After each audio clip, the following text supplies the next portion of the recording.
Alright guys, hello and welcome. I'm very excited to do this cast for Alchemy League. I haven't done a cast in a while.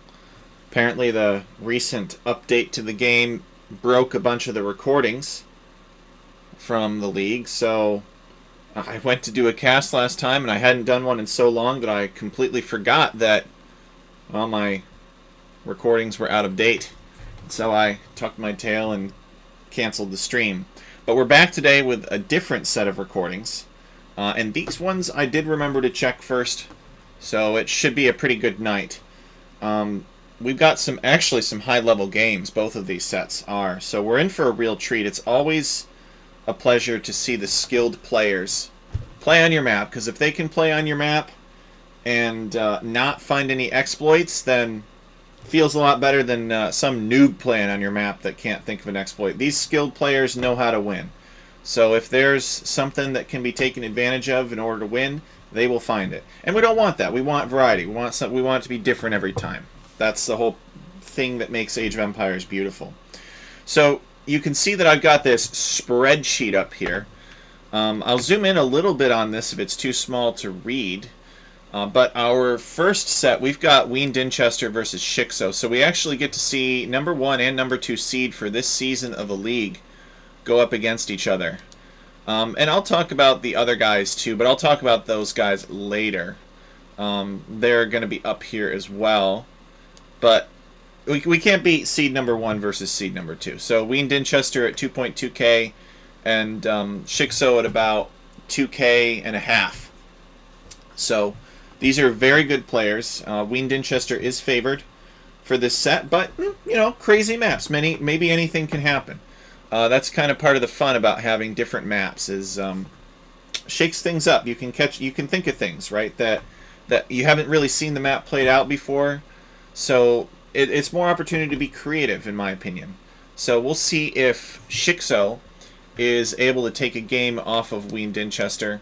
And I think that these seedings have been pretty accurate so far. I think that this seeding method works well. I think we got to work on our handicap system. We got to be more transparent about how handicap is applied. But in terms of actually calculating the ELO, I think we do pretty well. Let's take a look at their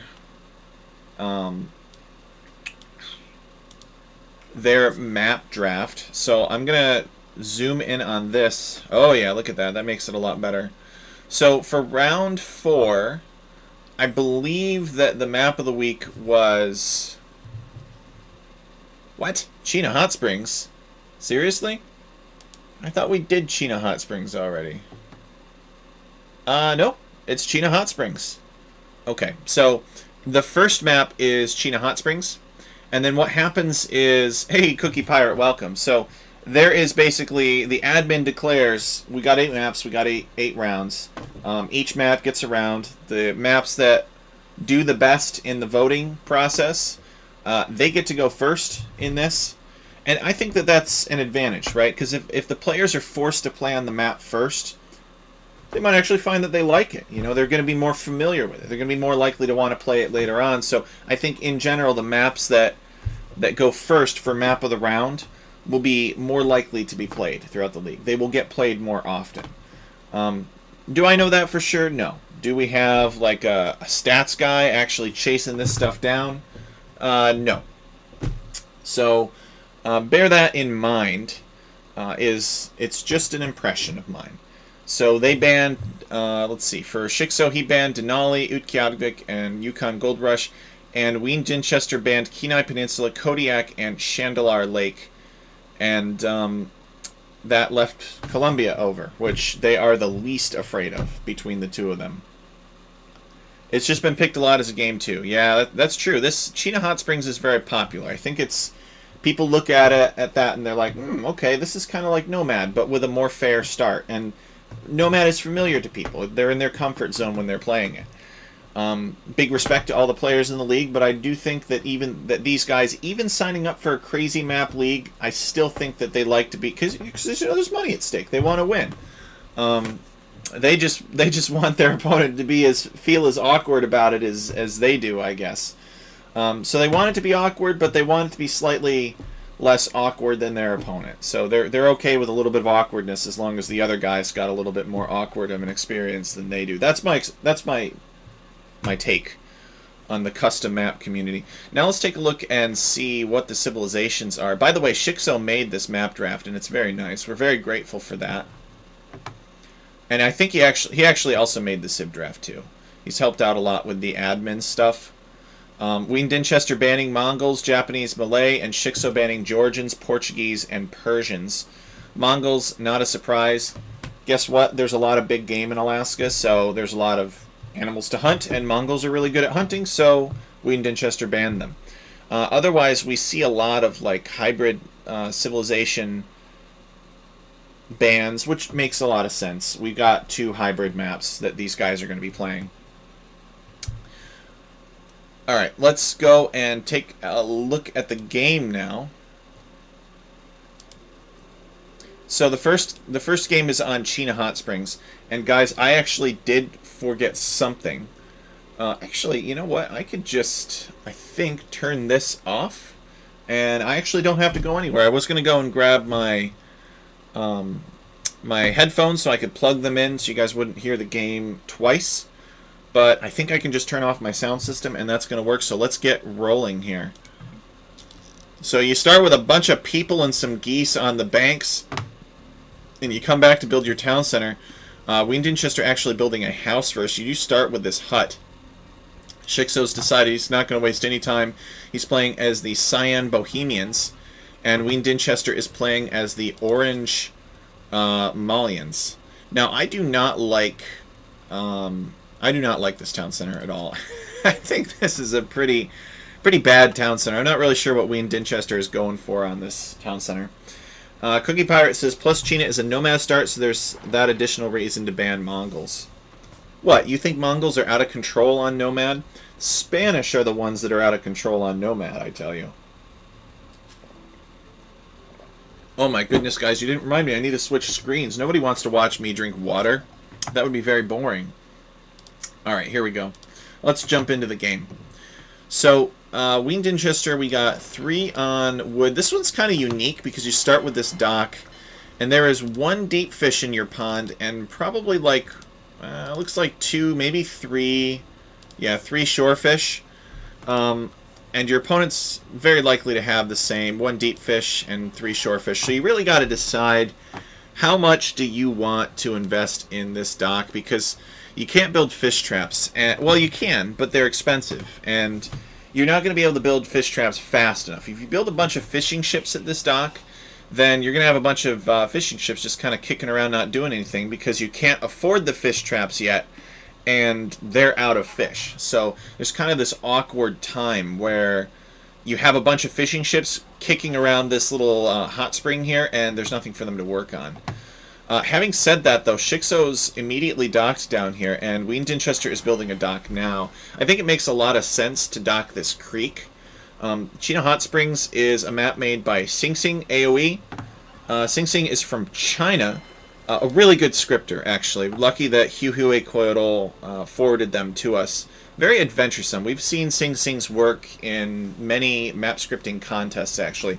A lot of us are kind of disillusioned with like the professional map scripting scene, but Sing Sing is one of those people that's actually able to make it work for both of us, which I think is pretty talented.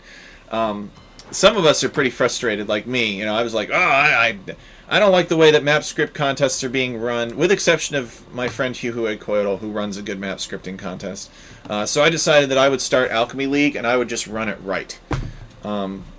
And the people that do those contests well, you know, they're a little bit easier for map makers, especially if you're kind of in the know and you know people and you got connections and stuff.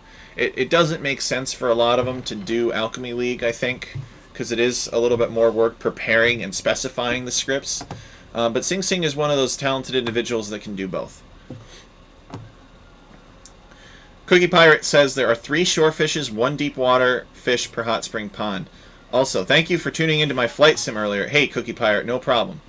I thought you might be given a tour of one of the Alaska maps, so I had to see it. You start with this horse. It's a requirement for Alchemy League that if you are playing on a nomad map, you can't have a scout unless you can justify it somehow. And there could always be exceptions to stuff. But if you want to have a scout that can do damage to villagers in the Dark Age, those villagers have to have some place to go in order to be safe, because somebody could just be walking around and get sniped, and it's really unfortunate. So in this case, we decided to play it safe, even though there are a lot of villagers and they could team up and stuff.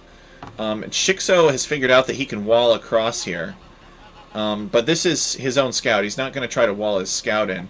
And he's actually going to try to wall off this pond, I think. Let's see what Shixo knows about that pond, actually. Does he know that Ween Dinchester is not on that pond? He does, actually. So he's scouted this entire thing, and he's scouted over here. So he knows that Ween Dinchester is not over here. And so he's going to wall this off, I think, so that Ween Dinchester can't get in this way. That could be called a tour of Yukon Gold Rush. Yeah, I remember you were going over the Yukon River in your flight sim. Alright, now Shixo is building a second dock, and he is on his way up to the Feudal Age. Ween Dinchester is no slouch. He's probably... yeah, it's the same thing. These guys would probably have 0 idle time. They really, you know, at this level, somebody is not going to have Town Center idle time unless there's like a big scout war or something, or somebody's trying to lame a boar. These guys are too good for that kind of thing. And Shixo ist zur Feudalzeit Wurstverschwitten. Whatever that is. Maybe I mispronounced that. I think this means he's in the Feudal Age, though. These guys are both from the German-speaking Age of Empires community. Shixo is German, and Ween Dinchester is Austrian. So, second dock for Shixo. Does Ween Dinchester have a second dock? No, he does not. So Ween Dinchester is going 1 dock, and he's making fire galleys. And I guess Ween Dinchester's of the philosophy, you know, I want a kind of fast castle here. He's already going out to stone. He's thinking about a castle. And I don't think Shixo's... well, you know, Shixo's building a market. So maybe Shixo wants Castle Age 2, but he wants it for a different reason. He is not on stone. Or Shixo could just be building this market to help balance his economy out. And he's walling this off. He thinks he's going to get Land Age aggression, but Scout is just going down now. Ween Dinchester is not about Feudal Age archers in this case. I think Ween Dinchester wants to go Malians because he wants to make those Gabetos. He wants to get into Castle Age, he wants to make a castle, and he wants to raid Shixo to death with Gabeto. So Shixo's... we got the classic example here of somebody going... oh, villager going down for Ween Dinchester, actually. Shixo's double dock fires. He's got a demolition raft. I love this demolition raft. Demolition rafts are great if your opponent is making repair villagers, because you just go in there and blow them up. You know, and it's just one of those hazards of being a fire ship repair villager. Is your opponent you could get blown up. You got to sign the contract saying you agree to not sue them in case you get demolished. All right, we're gonna see. Are we gonna see? Nope. All right. Well, yeah. Actually, that was really smart. So Shixo over here blowing up Ween Dinchester. So Ween Dinchester has seen Shixo's villagers, and he made a demolition raft for the same reason. He's like, I'm gonna get over here and I'm gonna blow up Shixo's villagers. But Shixo's demolition raft countered or canceled out Ween Dinchester's. So even though he's not able to blow up any villagers, he did probably save the lives of 3 villagers that way. I think it is risky. I'm not exactly sure why Shixo believes that Bohemians are good on this map. It could be that they have some kind of economic bonus he's going for, although he is already on his way up to the Castle Age, and he is actually taking the stone. And he's walling again back here, and he's going to wall this off. It looks like he did manage to get Ween Dinchester's horse. At least I think that's a horse. It was a horse. He's walling this off. He probably could just wall to the edge of the map here. You know, I know a lot of people are saying that, like, these maps are... oh, nice. Look at that. This is like a zoom to the last place I was before scrolling. No, I don't know what this is. Oh, okay. I know what that is. A lot of people have been saying the Civ variety has been lacking. I think there's still a lot of strategies yet to be explored. So... oh, look at this. Shixo is going to get Ween Dinchester's fishing ships. Ween Dinchester kind of not investing as much into water. He only made 1 dock. He only made a couple fishing ships. He's got a couple fishing ships in here. You know, he didn't want to overdo it. I think this is a reasonable number of fishing ships here, but Ween Dinchester is going to let Shikso have the water. Shikso's up to the castle age. Let's see how far behind Ween Dinchester is. Ween Dinchester, he's nearly there himself. And he's got the resources to build a castle, so probably Ween Dinchester will have a castle of his own. Yeah, there it is. Castle Foundation. And he's going to build it right here. Leaves him some options maybe to get a dock up. Helps him kind of partially cover this.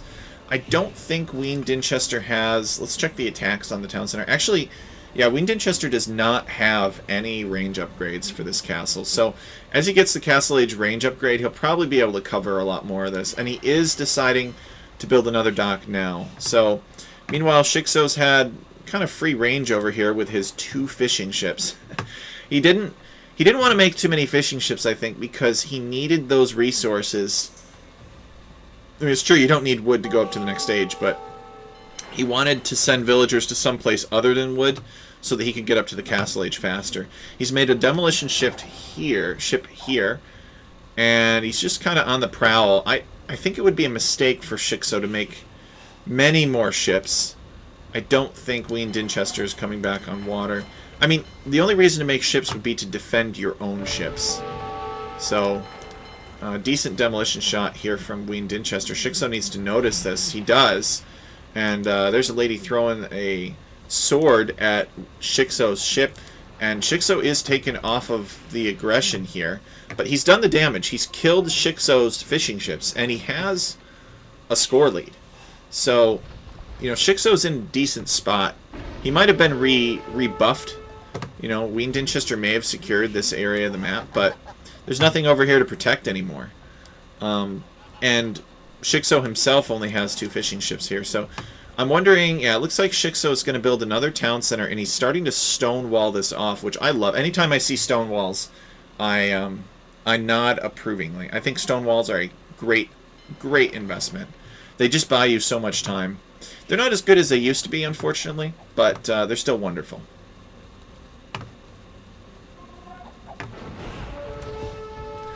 Jasuni says it's actually completely impossible to build fish traps on the hot springs, but it's possible to build it on the land.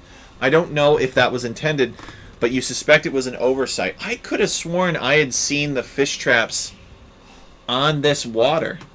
Are you saying that even before the patch, they couldn't build fish traps here? Is that what you're saying? That would be very bizarre. I could have sworn I'd seen fish traps on this water before the patch, but maybe not. I don't know what kind of water is used to generate this and why you can't build fish traps here. I would think that you should be able to build fish traps here. Okay, and your game was before the patch. So Jasuni knows because he tried. And Ween Dinchester microing down that warship. Shikso's going to have to decide what he wants to do. I mean, he's not that threatened over here. He doesn't really care too much about this dock. I guess he's going to send one of these Hussite wagons over here to deal with the Gabetos. His big thing is he should probably build a couple tiles of stone wall here or something. And now the unfortunate thing for Shikso is that these Hussite wagons have 0 melee armor, and the type of damage that's done by Gabetos is melee. So Hussite wagons, even though they seem to be good against ranged units, it's actually they're good against units that do pierce damage. You know, the units that shoot arrows. But these ladies are throwing swords, so it's not the same thing. And Hussite wagons go down quickly. Shikso deciding that he's going to go 3 town centers. Ween Dinchester is already on 1, 2. Looks like Shikso's back here with the Hussite wagon raids, trying to mess with Ween Dinchester here. I should try to click through this, see if I can get overall statistics for each player, see if I can get it to show some different stuff. You guys might have to remind me how I can click on this. I'd love for it to show like actual things. There we go. The flags. So they're tied with villagers actually. 53 to 52 villagers. Ween Dinchester's got a mangonel rolling around, chasing these Hussite wagons. These wagons crumbling to that mangonel, though. They're very vulnerable to those flying rocks. Jasuni says, I think what happened is the train ID of fish traps was changed with all the other buildings, and unlike docks, it wasn't changed back. Oh, I see. So there was an ID for these buildings that allowed them to be built on water. So if that were the case, then somebody would be able to build a building on this water, right? Because they can build buildings on this water. That was kind of a strange choice.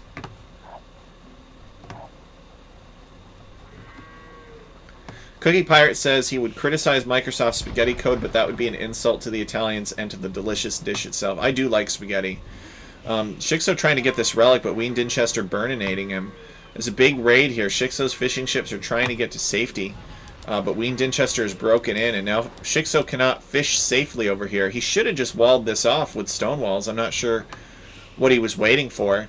And he could have monitored, too, to see if Ween Dinchester was building a dock here, because that could have taken a while. But instead, Ween Dinchester just kind of steamed right in. Here come the Hussite wagons, though. Their goal is to clean this out. And it turns out the Hussite wagons are actually pretty good against fire ships. Who would have thought? We do have a fishing ship going down, though. And now this area is cleared, and assuming that these Cabetos go away, these Hussite wagons are going to try to get these Cabetos to go away, the fishing ships can return. 71 villagers for Shixo and 62 for Ween Dinchester. Ween Dinchester has to... Oh, he's got to make something happen here. He's on 2 town centers. Wait. No other town centers over there. He's building big walls. Doesn't want Shixo getting in here. He's got a mangonel rolling over this way.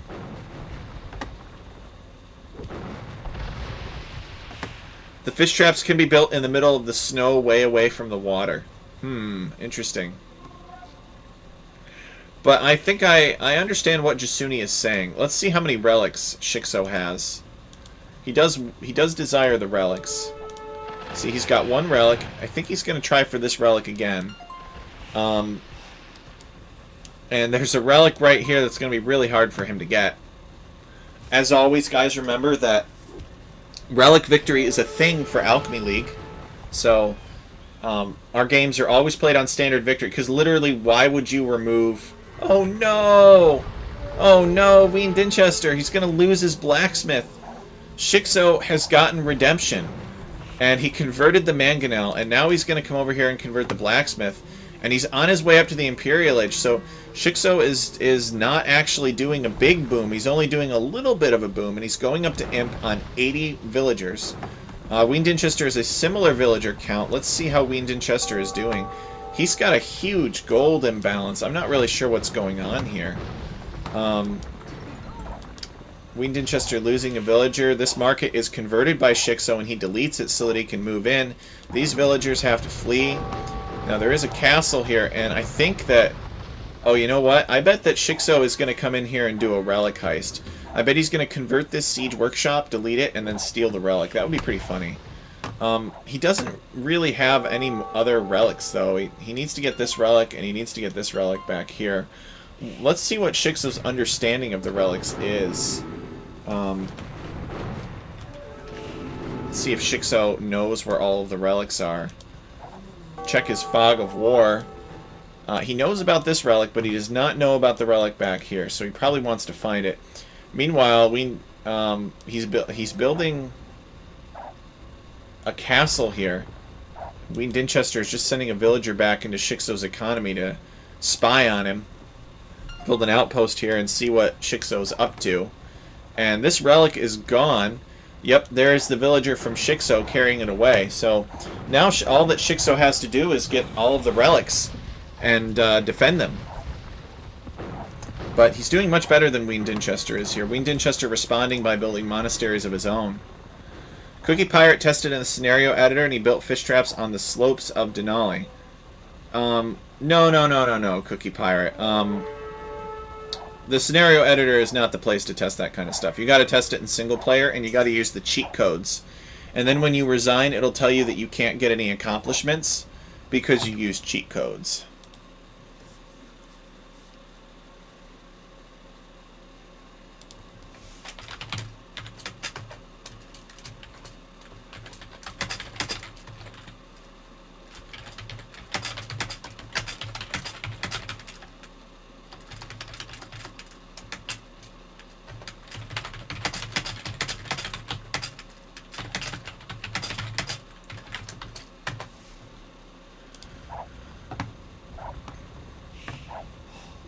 Jasuni says the scenario editor has some bugs of its own. I think if you restarted the scenario editor and tested again, it would fail to place.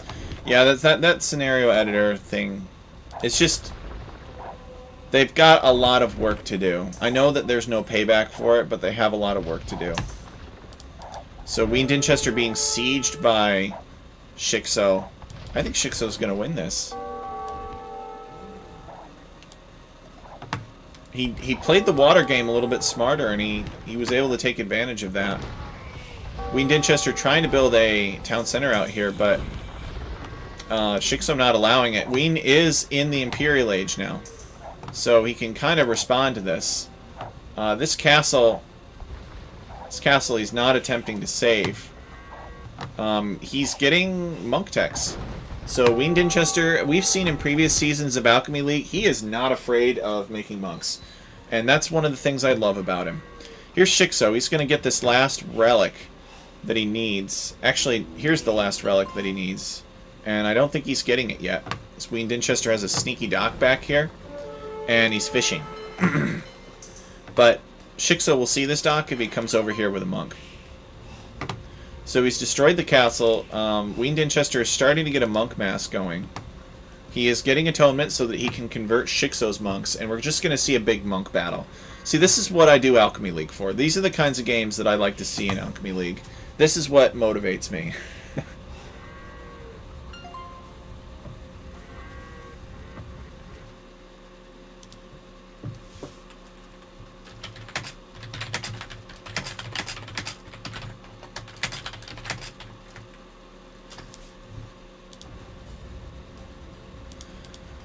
Alright, so here's our foothold castle.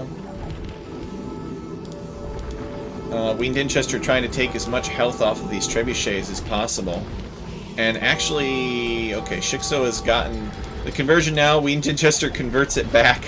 And now probably Shixo will try to convert it back.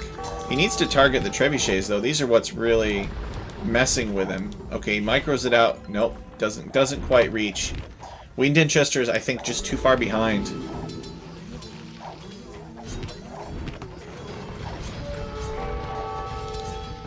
We got an atonement monk battle here. You can see that these guys have been trading monks, and Ween Dinchester calls the GG.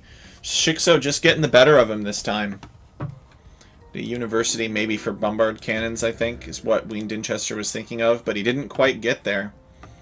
Nevertheless, a very entertaining game. Jasuni says, I think that change terrain IDs transfers between generations, which probably isn't a bug since it would be convenient in the right circumstances. But some tests are best done in skirmish matches. Scenario editor is still useful, but anything that has RMS effects needs testing in skirmish match. I agree. But what makes the scenario editor so convenient is you can cycle through multiple seeds. And that's very good for detecting unintended features of your map, making sure that everything spawns properly.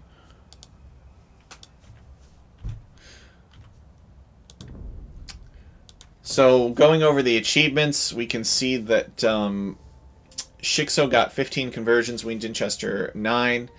We take a look at the economy. Shixo's economy larger across the board, especially with the stone collected. He's got better military statistics here, too. He was up to all of the ages quicker.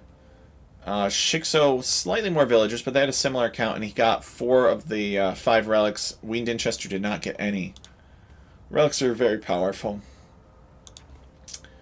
Now, let's go back to our replays so that we can watch the second game.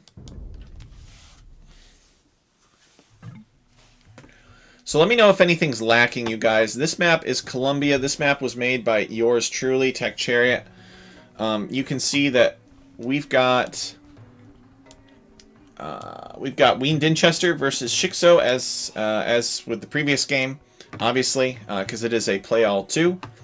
And this map is all about the terminal moraine of a glacier. So here's the Columbia Glacier. It is receding in the summertime. You've got some sheep up here. It's actually quite a few sheep, probably too many. I probably should tweak that and dial it back a bit. There's some monks up here guarding some relics.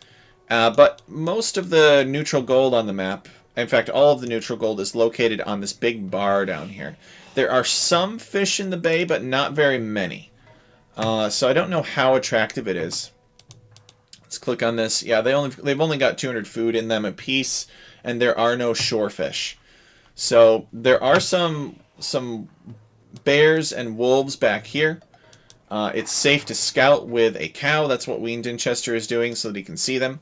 Remember, guys, that these are the food bears. They have 510 food in them apiece. They will attack you if you get too close. They are not like boars, but they're reskinned iron boars. So they're very powerful. They will attack back, but they will also attack you if you get too close. And these wolves are here just to make them a little bit more threatening. These wolves are not as strong as the bears, but they're just one more thing you have to deal with. So you can come back here for food, but it's better to go toward the center for food.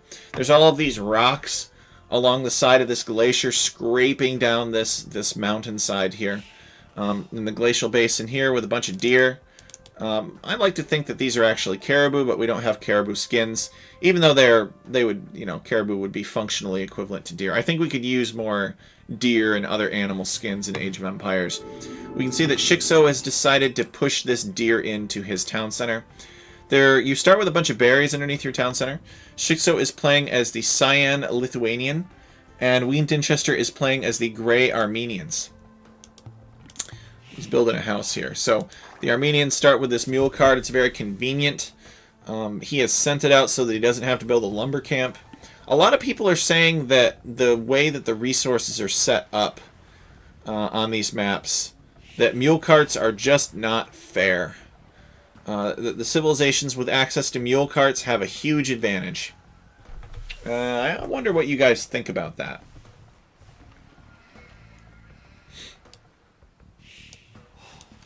Ween Dinchester picking up some sheep. Got to be careful, though. If you get too close to these monks, they will convert you, and he knows that. He is giving those monks a wide berth. I think the monks are hilarious, but I can understand why the players find them annoying. You generally can't go here until Castle Age, Light Cav. Oh, nice. I love this. So Ween Dinchester is making spearmen. He's already making infantry units. He's in the Dark Age, and he's making spearmen. And I wonder if he's going to make militia as well, and he's going to try to secure all of these deer. So I'm wondering what Shikso is going to do. Let's take a look at Ween Dinchester's Fog of War. He's actually not come over here to scout his opponent yet. He's on his way. He sees that his opponent has a gold here. And, okay, his opponent's eagle is here. So Shikso is going to see that his opponent has a spearman. And he's probably going to be a little bit surprised by that. Yeah, this spearman is just here to mess with Shikso's ability to push deer in. Oh, that's evil. Look at that. Shikso's going to give up a little bit of health. He just wants to get this deer in. But he's not going to be able to push any more deer because this spearman is going to break the tie. I understand the spearman now. So now Shikso can't push any more deer. That's pretty annoying, actually. And this spearman is not a huge investment. So I feel like it's hurting Shikso a lot more than it is hurting Ween Dinchester. And Shikso needs food. So here he comes. He's going to come and hunt this boar, it looks like. Or this bear, I should say. This food bear. The Fog of War. And he's got a wolf here, and he's got to be careful about that. These are unloomed villagers. So he needs to be very careful. Is he going to be able to get this bear? Okay, he does get the bear, and he kills the wolf, but dang. You know, this is scary stuff, and Shikso's scared too. He's sending these villagers back. He's like, okay, we've killed the animals now. These are now berry pickers, because that's a much safer job. And these villagers are going to come pick berries, but yeah, that bear is no joke. That bear does 12 damage per whack. So, you don't want to mess with the bear, and the wolf just makes it even harder. But Shikso rising to the challenge here, realizing, alright, you know, I can't push any more deer. I'm going to have to come back here for food. And he managed that pretty well. There's another bear here. And we might see Shikso go for that. I'm not sure. Shikso's on his way up to the Feudal Age. Let's check in on Ween Dinchester. Also on his way up to the Feudal Age. And Ween Dinchester has free reign on these deer here. And I actually think he's used this spearman to push some of these deer in toward this side so that he could kill them. He's basically got all of the deer this way. But dang, you know, I really don't think that These are... I really don't like this mule cart. I think either all civs should have access to it, or no civs should have access to it. Or maybe it's something that, like, you get in the Castle Age or something. It's just kind of a dumb unit. It's a huge advantage in some circumstances, and it's so hard to balance map scripts for. So Shikso here, he wants to build this house and block this off. It looks like he's going to try to quick wall. But Ween Dinchester catching this greedy villager out. Oh! Wow! Shikso managing to save the villager. Now, what's going to happen is Ween Dinchester is going to build a galley. Actually, he doesn't need to. Shikso trying to get away here. Ween Dinchester going to try to block him. Shikso quick walling that. He really wants to save this villager. It looks like he's going to. That's quite impressive. Shikso's playing really, really well today. I'm pretty impressed. He won a decisive victory against Ween Dinchester in the previous game, and I've been pretty impressed by what I've seen from him this game so far. He wants to build a dock. He needs to make sure that he gets that palisade wall up. Ween Dinchester is building a fire galley already. And neither player has gone for fish, actually. They might go for fish later, but there's enough other food sources that they haven't gone for fish, which is actually kind of cool. Although they did start closer to the fish this time, so I'm surprised that they didn't go fish.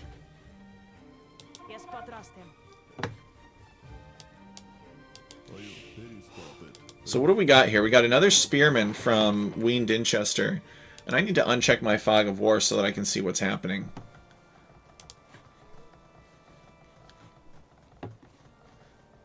Ween Dinchester making fires. I guess they're going to fight over... Oh, no. Alright, Shikso has gone for fish. Makes sense. He finally loses his villager. This villager built a second dock, and Ween Dinchester has one dock. So, Shikso is going to go the water approach. I lied. I guess I was seeing everything that Ween Dinchester was seeing, which was Ween Dinchester's own exploration and not Shikso's. So... Ween Dinchester has made an archer, so he's going to come over here and mess with Shikso on land. Shikso building a market. He is small-walled in his gold, but small walling will not help you against archers. And Ween Dinchester also coming with a villager here. I'm wondering if this villager is going to build... it's going to build this house. Okay. Jasuni says, mule carts are an advantage, more so on some maps than on others. They are better at exploiting the bears, which provide a lot of food. It's true. It's true, we didn't think about the Armenians and the Georgians' mule cart with the bears. Or if we did, we didn't think it would be a very big deal. Looking back on it, if I had known that players were going to provide that kind of response, that feedback, probably what we would have done is we would have... Oh no, Shikso, he's got to run away. So Shikso getting surprised by these archers, which is really bad. He's going to lose 2 villagers here. I don't think he'll lose more than that. Yeah, he just lost the 2, and it forces up a tower, which is really bad. Still, Shikso's ahead on villager count because he's got fishing ships. So as long as Shikso can win on water, he can still maintain competitive status with villagers here. And he's got to build a barracks for the first time. So, you know, Ween Dinchester definitely more aggressive in the Dark Age, and it paid off for him. Ween Dinchester has a stronger land presence than Shikso does. But Shikso has invested more in water. Shikso wants this golden bar. Anyway, if I had known that the players would have, you know, that the mule carts would have been such a big deal, I would have given every player a starting mule cart. We would have required it in the general spec. The general spec would have said, all Alaska maps shall start a player with 1 mule cart or something like that. So that the free mule cart for the Georgians and the buildable mule carts for the Armenians are not as big of a deal. I guess theoretically we still could do that. No, Shikso, no! This villager is actually super weak too. He goes down.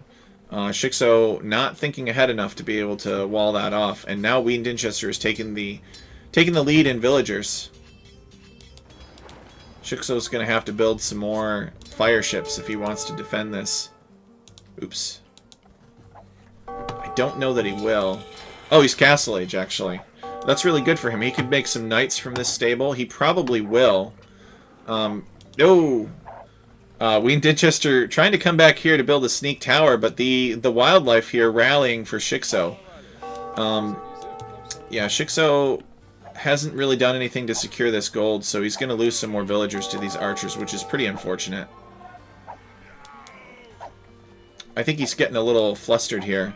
There is a knight out, and these villagers are just going to try to kill as many... Sorry. These archers are going to try to kill as many villagers as they can. That's a disaster. I think Shixo probably lost another 2 or 3 villagers over here, which is unfortunate. But he is Castle Age, and his opponent is only Feudal Age now. So, Shixo getting cleaned up on water, and Ween Dinchester is now Castle Age himself. And Shixo's making fire galleys, but I think it's too late. I think these fire galleys are dead, or these fishing ships are dead. Cookie Pirate says he just tested the fish traps on Chandelar Lake and they work fine. Yeah, I don't know what's going on. I think it's something with changing the buildability of stuff. Shixo coming over here and he's gonna harvest this bear. He's building another mill, and actually he could take these berries too. It's a nice thing about the bears is they tend to be close to the berries, so it's more worth milling.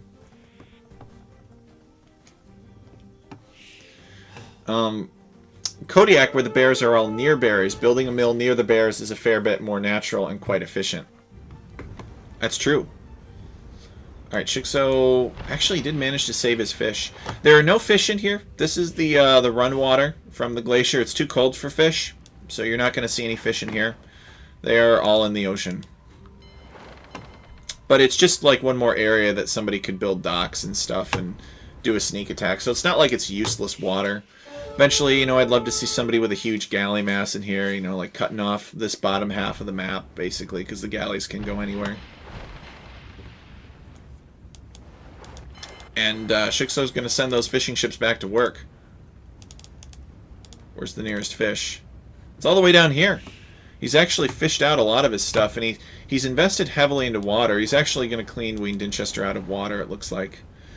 But I don't think Ween Dinchester cares about that. Ween Dinchester has an archery range. He's got 2 barracks, and he's got a fortified church, and he's got 3 town centers. And he's got pikemen. So let's look at the villager count here. Ween Dinchester 44 to Shixo's 39. Shixo adding a town center on this gold. It's about time. Shixo needs some safe gold. He's got 1 gold here and 1 gold here. And like a minor gold back here. And that's all the gold that you get. Like that's assigned to your starting town center. So it's quite abysmal. You really need to either secure these relics. Oh, I see. Ween Dinchester not expecting the atonement monks over here. So Ween Dinchester donating a couple warrior priests to the holy men. Oh, that's funny. He's like, I can go get these relics. Nope. That's okay though. He'll get there. So he decides not to invest anymore, and he's going to send the warrior priests across the map. Shixo has secured his gold. He needs another town center over here to secure wood.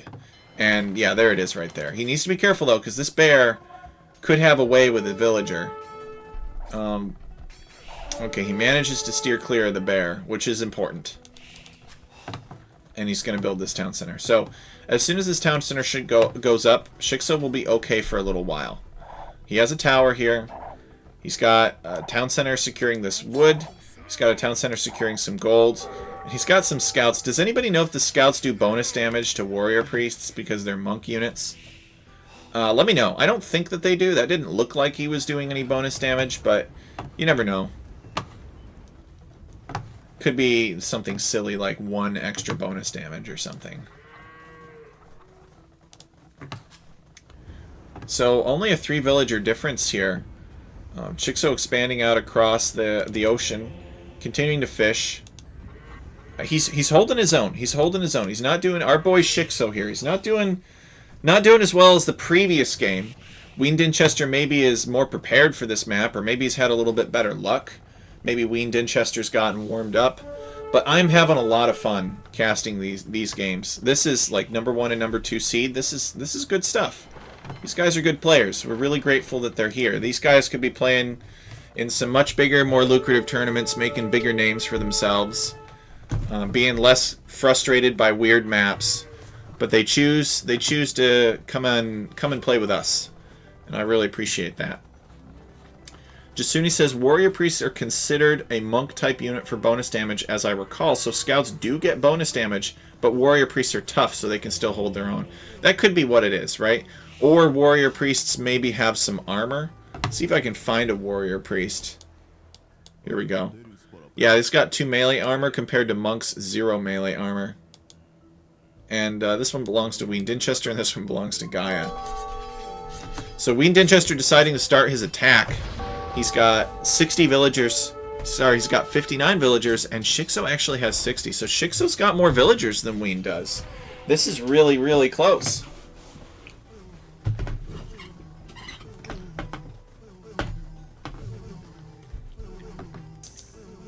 It's like Ween Dinchester is massing some siege weapons here. It's probably rams. Let's take a look. No, it's a mangonel. Alright, and he's building a fortified church. I wonder if he's going to do the fortified church creep. He's just going to keep building fortified churches closer and closer to his opponent. Try to pressure his opponent in. Shixo's got some cavalry here for sniping siege weapons, but he's going to get overrun if he's not careful. And I think that Shixo sort of knows this because he's got 2 monasteries. Is Shixo building from those monasteries? Yeah, he's starting to. Looks like he's got 1 monk here. This other one isn't doing anything. What the? Are you kidding me? Oh, Shixo, what is this? Shixo has decided he is not interested in winning this game. He's like, I'm gonna go Lithuanian cavalry archers. I don't get it. I don't get it. Does anybody get the Lithuanian cav archers? Somebody please explain the Lithuanian cav archers to me. I'll have to ask Shixo about that sometime. Shixo repairing this town center. It's garrisoned partially. He could fit a few more in it. He needs to build more houses. He's housed. Ween Dinchester taking in. Is he getting the hill advantage here? It looks like he's pretty close. And Shixo having to repair that. I do not understand these cav archers at all. What he should be doing is he should be spending his gold on redemption and converting these mangonels. That would be the play. Maybe Shixo doesn't care that this town center goes down because there's no more gold over here anyway. So he's taking some gold up here too. This gold is about to be out. And then Shixo will really have to focus on this zone down here and build some towers across that. Something. Now, has Shixo shown Ween Dinchester his cavalry archers yet? I don't think he has, actually. So at least he has that going for him, is that his opponent doesn't know he's making cavalry archers. But he's gonna know soon. I don't get it. Hey, DJ Sapson, welcome.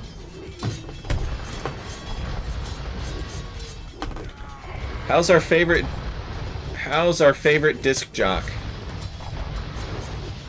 Alright, so Shixo is building a castle here. This castle will help secure this gold. It'll secure this wood line. It'll secure this wood line. So this is really a good castle. And Ween Dinchester is dropping a castle on his opponent. Let's take a look at the villager count here. Shixo's ahead in villagers. He's got 4 more villagers than his opponent. Ween Dinchester has dived this with his pikemen. I guess he's trying to stop it or delay it. But Shixo got it up in time. Shixo also has a tower here. And he has cavalry archers. Okay, so these are raiding cavalry archers. And Ween Dinchester is about to find out about them. So here's Shixo. And he's going to come in and kill a bunch of villagers, actually. These cav archers might work out, actually. The fortified church isn't doing very much damage to them. I think that Shixo should be going this way, though, but how could he possibly know that? He doesn't have omnipotence. Hey, DJ Sapson, do I have a 4K monitor? No. I think I have a 3 by 2.5K monitor. Why do you ask? Is the resolution of the monitor lacking? Jasuni says Lithuanian. I got it because, before I quote Jasuni, I will explain that I got it so that I could take better resolution pictures using Capture Age of maps. Jasuni says Lithuanian cav archers have most of the upgrades. They're only missing Parthian tactics, so they're actually pretty decent and would do well as raiders and kiting infantry. I suppose that this situation could warrant them, and we do like strategic diversity here. Dinchester, though, this is a disaster. So Dinchester is he's got a foothold, and he's destroyed Shixo's starting town center, and he's destroyed another town center that Shixo built. So Shixo's only got this one town center back here. So Shixo's definitely doing a lot of damage. He's hurting Dinchester, but he's also kind of losing map control, I think. Nobody's touched the monks yet. These fishing ships, what is going on? Shixo, send these boys to work. Okay, there he goes. He's sending them to work. He does the idle hotkey. Dinchester is Imperial Age, though, which is not good at all for Shixo. So Shixo might have... and he's actually got fewer villagers, too, somehow. I think it's because maybe he got raided, or maybe Dinchester is just doing a better job of producing villagers. But even still, Shixo in here raiding this. He should have tipped it the other way. Oh, DJ Sapson saying that the interface is very small. Sadly, only 720p. I see what you're saying. So you're saying that the stream quality is ultimately affecting, even though the monitor is higher resolution, the stream is limited by the monitor. Oh no, get out of there. Trebuchet working on Shixo's castle. I don't think Shixo's going to be up to the Imperial Age soon. Let's see. No, he's not. He's making rams. So Shixo knows that his ticket out of this is rams. So he's going to repair this castle. He's going to try to buy himself as much time as possible. He is building a university. I'm wondering if this is to get the armor technology for his buildings to continue to buy time. Shixo's all castle age here. He's also building galleys. And it looks like Shixo wants to expand on water. Or at least he wants to solidify his grip on water. Dinchester starting to tower this. He wants to deny Shixo the ability to patrol this area. He has built a watchtower, and we're probably going to see Dinchester get guard tower. Nobody just builds watchtowers, right? Watchtowers suck, and yeah, Dinchester is getting guard tower. Shixo, on the other hand, is not. Okay, so Shixo sees this now. Actually, he probably couldn't do anything about it because he didn't have these galleys. So he needs to give up this area. And he needs to come over here with his galleys and deny what he can deny. I think he might have killed the villager. No, it's right here. But this guard tower is going to kill this galley very easily. I don't think that Shixo realizes that these units are automatically pathing over here. Alright, the rams have not popped yet. He's got, let's see, 6 rams. And he's making Lightus. So these Lightus are to help defend the base of the rams. The Cav Archers are to help defend the rams. And he's just buying as much time as possible, Shixo is. I have not seen where he's gotten building armor yet. Guard Tower is a highly underrated upgrade. I agree. I think it's a fantastic upgrade. Sapson saying, that's why I'm always upgrading them even with non-tower sibs. Alright, I'm looking forward to seeing Shixo's ram push, and here it is. He should have deleted his monastery first. Where are the rams going? We've got these gimmick warrior priest units here, and Shixo needs to just charge in. He's actually going to go for the trebuchets, which is an interesting choice. Get rid of the trebuchets, and you can kind of keep your castle up, is the way that he's looking at it. He's sending the Cav Archers in, he's sending the Lightus in. He is going to destroy trebuchets, I think, but no, it's not quite enough. I think if he just had a little bit more here, he could have cleared this. But Dinchester did have a decent economy behind it. So, overall, Dinchester tying it up at 1-1. This was a fantastic set. I think both these games were competitive. I think at this level, it's really hard to make a comeback on any map. I don't think it's anything against any Alchemy League map that you don't see as many comebacks at this high level, because I think in general at this high level comebacks are not really much of a thing. War monks are OP. Yeah, those warrior priests were quite devastating. But they did not work to secure the relics up here. Dinchester tried and he lost He lost a warrior priest to them. These monks have atonement. So let's take a look at the statistics for this. Winged Dinchester across the board, better stats. Shikso actually had more kills than Winged Dinchester did. Winged Dinchester with more conversions, though. And actually, if you take the difference of this and add it to the kills, actually Winged Dinchester is a little bit ahead. He lost fewer units. They raised the same number of buildings, and they had similarly sized army. Winged Dinchester just had 6 more. But I think it came down to Shikso not securing his gold on this one the way that he should have. You know, he really should have seen those archers coming, tried to scout them.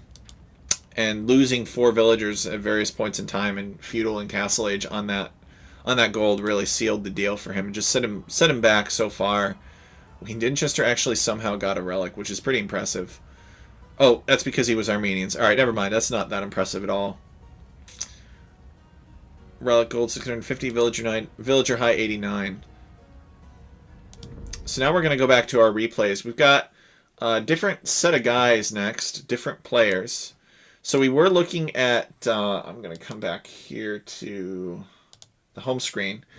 We were looking at Winged Dinchester and Shikso, and now we're not. We've watched their set, and it was really good. Now we're going to watch E1ST versus Chanchilaru.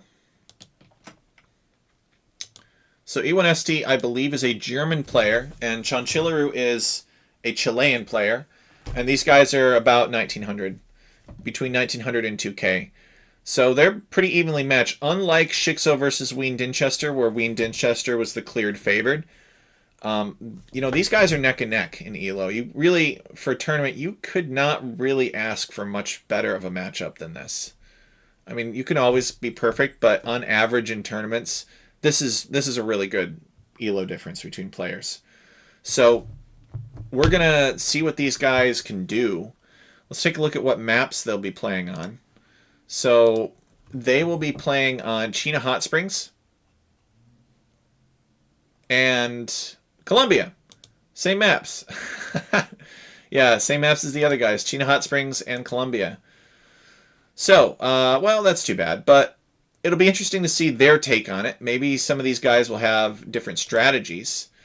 Let's take a look at their bans. E1ST is banning Armenians, Huns, and Mongols. And Chanchilaru is banning Georgians, Portuguese, and Persians. So we're not going to see any mule carts because the Armenians and the Georgians are both banned. I was on Linux, but I couldn't stand it, GJ Sapson. I just could not run Age of Empires efficiently. Like, I could not be doing this on Linux right now. So I had to switch back. It was unfortunate. So we're going to load up the game here.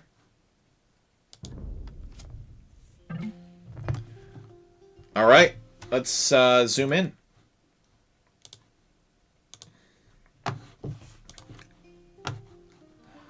So Chanchilaru is playing as the Yellow Spanish, and he is kind of on the south side of the map. This is probably the best town center you could ask for here, given his available information. And E1ST is playing as the Blue Chinese. I don't think I've seen Chinese yet on this map. I'm looking forward to seeing them. AoE for Mac. Yeah, that's never going to happen. So, really good wood. This is a fantastic wood town center right here. It doesn't have much of anything else, but it has excellent wood. I think it's extremely important for E1ST to get... I'm wondering why Chinese here. He's got to get food underneath this town center as soon as possible. He starts with 3 extra villagers. And yeah, he's pulling them off and putting them on the geese. Because remember, with Chinese, you don't start with any food at all. So if you're good, and if you can get food underneath your town center quickly enough, you still have the villager advantage. But it's a little bit trickier to micro. DJ Sapson says he thinks that's possible. For DJ Sapson, everything is possible. He is a coding wizard. Alright, so I'm going to hazard a guess here and say Chanchilaru is going to make conquistadors. What do you guys think? You guys think that Chanchilaru's got this lightning fast castle build order and he's going to go into conks, and he's going to raid his opponent. I'm calling it. I think that's what Chanchilleru is going to do. We'll see. He's docking front. Both players have docked front, really, honestly. E1ST is actually... He's built this dock here. Let's see if E1ST is actually going to make... Okay, he's just made a fishing ship. He is going to make fishing ships, but he's also going to fish with villagers. So, guys, remember that China Hot Springs was made by SingSing AOE, a Chinese random map scripter. Very good. I've seen their work in other contests, and it's really good. Friend of HuHueCoidal22, who is a friend of ours, so I guess it was only a matter of time before SingSing found us. And we're really glad that they did, because this is a popular map. People like this map. I think SingSing is a trusted name in Age of Empires 2 map making. We've seen their name on all kinds of tournaments in the past. But also because this map feels comfortable, I think. This map feels like Nomad, but more fair. And the water's in the middle instead of having to play Ring Around the Rosie on the outside.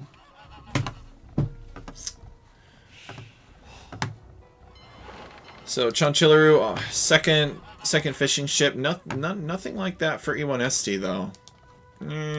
Maybe you really got to decide how much you want to invest in this dock that's at the pool, the hot spring pool, and how much you want to invest in the hot spring river. Look at all these geese and fish enjoying the warm water.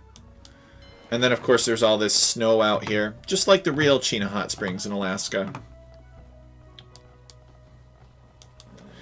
Of course, guys, remember that on this map, you start with a horse. It's a nomad map. Technically, you don't start with a garrisonable building to keep villagers protected, so in order to keep bad luck from causing you to lose a villager early on to an opponent's scout or something like that, we make it so that scouts can't kill anything on nomad maps. That's not to say that you couldn't cook up a nomad map that does have a scout that deals damage, but you just got to figure out a way to make it justifiable.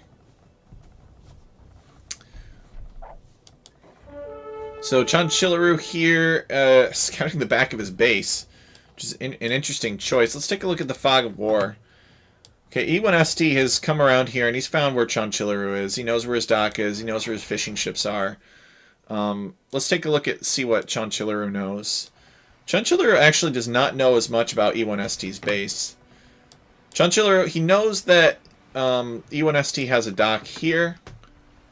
And he's building another dock of his own, actually, which makes it look like there isn't as much conks here as I thought there would be. I don't know if the players have realized you can just wall this off completely. Maybe it's not worth it to them, I don't know. E1ST coming out this way with a villager. What's this all about? What is this? We're going to have to keep an eye on that.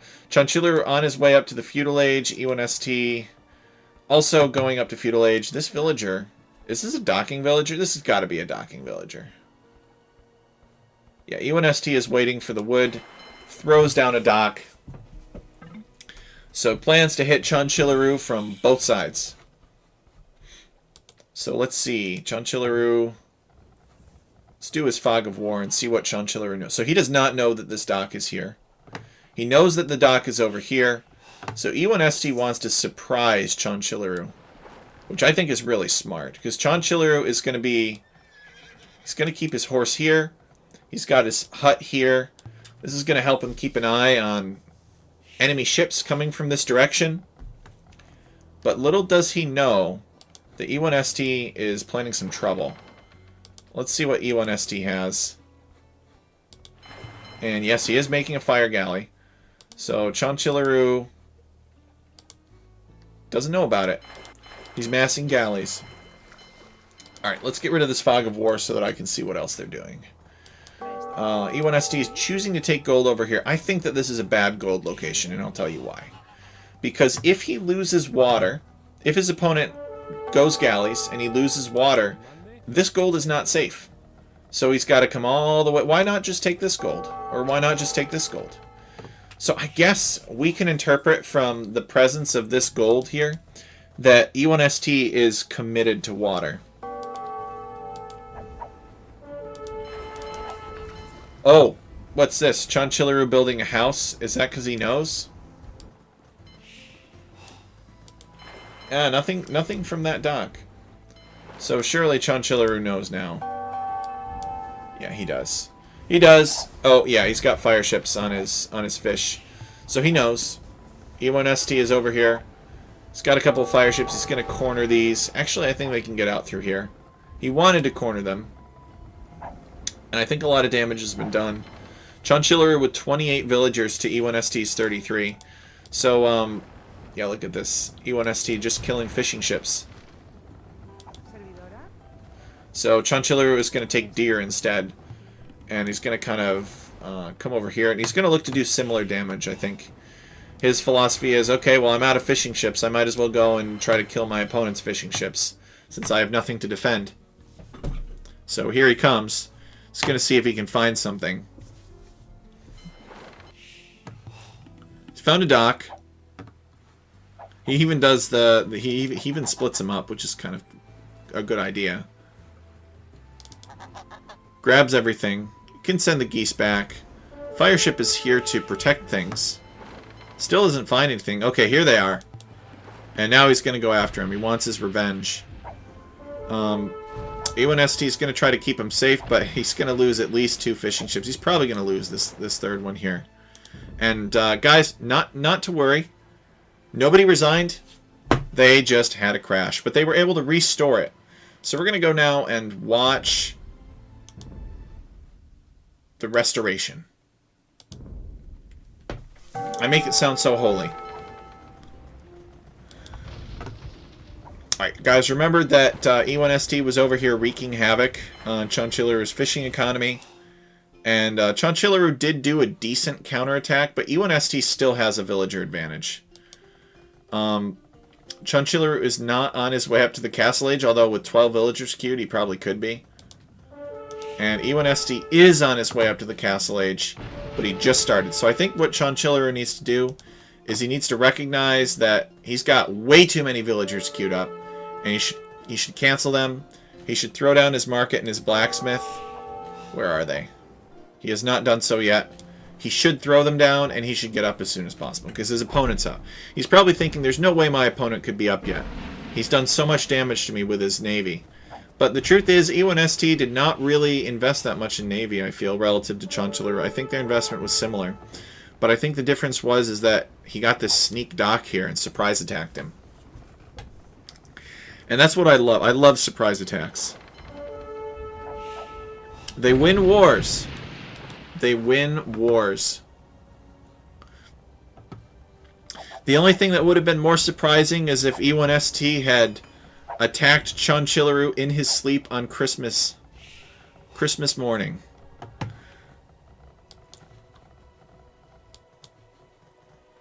Okay, E1ST does maintain a small fishing fleet over here.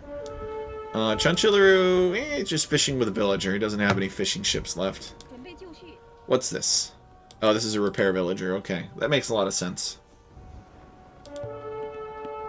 And another house. So I didn't realize this, guys, but these houses just scattered all over the place. This is for vision. Just because, you know, you got a house, a random dock, a yurt, something. If somebody moves around this way, you're more likely to see it happening. Each of these houses has a little bit of vision of its own. So Chanchillaru is on his way up. He sees that his opponent is going up to the next stage. And he's probably a little scared. So what is E1ST going to do with this Castle Age? Let's see. Let's see what he gets out of it. He's going to build an archery range. Okay. Chanchillaru is here building outposts. He wants to know what his opponent's doing. That's funny. And E1ST shanking this villager, saying, go away. Stop spying on me. His archery range is going up. There's a market here. I don't even see a blacksmith, if you want to know the truth. Oh, here it is. Okay. So probably maybe Chinese crossbowmen. I think Chanchillaru just needs to go home. I'm not really sure why he's still loitering around here. Maybe he's getting attacked so many different places he doesn't realize it. But yeah, okay. Here comes the villager and he's going home. Which is good because this archery range is going to start making things any moment. I mean, it's not making anything yet. We're on E1ST's point of view. Okay, it's making cavalry archers. What on earth is with everybody in cavalry archers these days? Cavalry archers. Alright, well, cavalry archers are an advantage in the sense that they don't require the crossbow upgrade. So there's that. 6 attack, 4 range. And because this outpost is here, Chanchillero is going to know about the cavalry archers immediately. So the cavalry archers aren't going to surprise anybody, but they are going to be mobile, I suppose. So we'll see what E1ST does with it. Maybe what he does. Here's the plan. Here's the play. You make a few cavalry archers, you use them to destroy the outposts, and then you tech switch into something else. So that Chanchillero thinks it's cav archers, but it's not. The main advantage, says DJ Sapson, is speed. Yeah. Everybody's all about speed these days.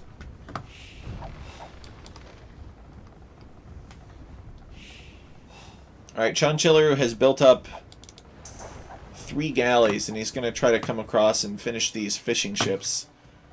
I don't know how far that's going to make it. Appreciate the attempt. Actually, where are those fishing ships? I think they finally died. Yeah, they finally died. Water is just too violent here.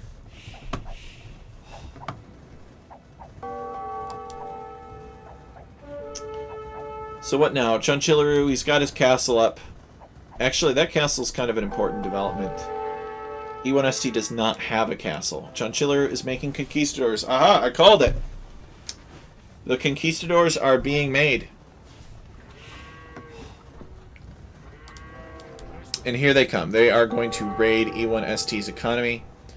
E1ST, surely he knew about the conquistadors. Alright, well he knows about them now. They're running past his dock. Should be able to see him. He hasn't reacted yet. He is making some skirmishers. And he's got a monastery back here so that he can make monks and convert the conquistadors. But he needs to be careful. Okay, yeah, I think he knows about them because this skirmisher auto-attacked the conquistadors. Yeah, he knows. Garrison. Coming back, hopping in the town center. Does not want those conquistadors anywhere near his villagers. And he's building a second monastery just for good measure. So he's going to try to make monks. But Chanchillero does get a villager pickoff here. E1ST has to react. He loses 2 villagers just like that. Conquistadors are very powerful. 3 villagers down. E1ST does have a villager lead over Chanchillero. It's 55 to 47. Make that 54. So Chanchillero needs this damage. E1ST is ahead of him. He's got a 3rd town center over here. So E1ST getting up to the castle age faster. He sabotaged Chanchillero's fishing ships, which is how he did it. And now Chanchillero is trying to get caught up. And he does have space to maneuver, but Chanchillero is trying to cover all of his economic points. I guess there is one fishing ship for E1ST over here.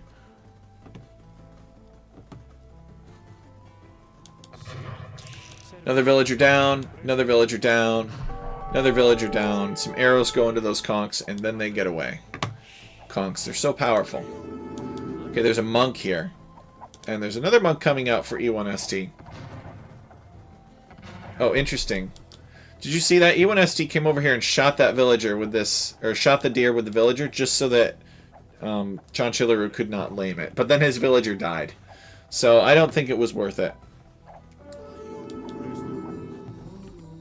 Conquistadors are probably going to charge this monk and shoot him down. But the monk does get a conversion. Castle units are pretty easy to convert. And then that conversion kills another one of the unique units. So now there are only 2 conquistadors. They are less of a menace. Can 2 conquistadors... No, they cannot. They cannot one-shot a villager now. I think 3 conquistadors is sort of the magic number. 2 monks. Chanchillero, he must run.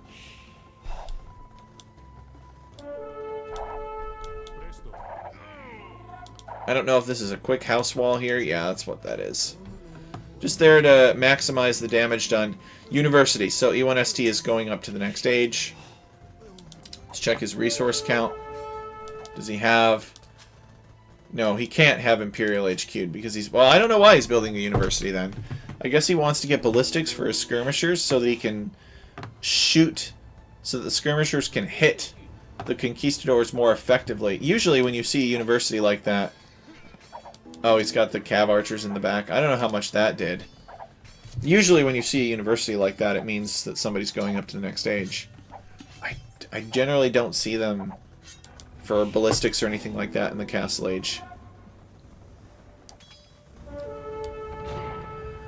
Alright, well this is a good pick-off here for Chonchilero denying this relic.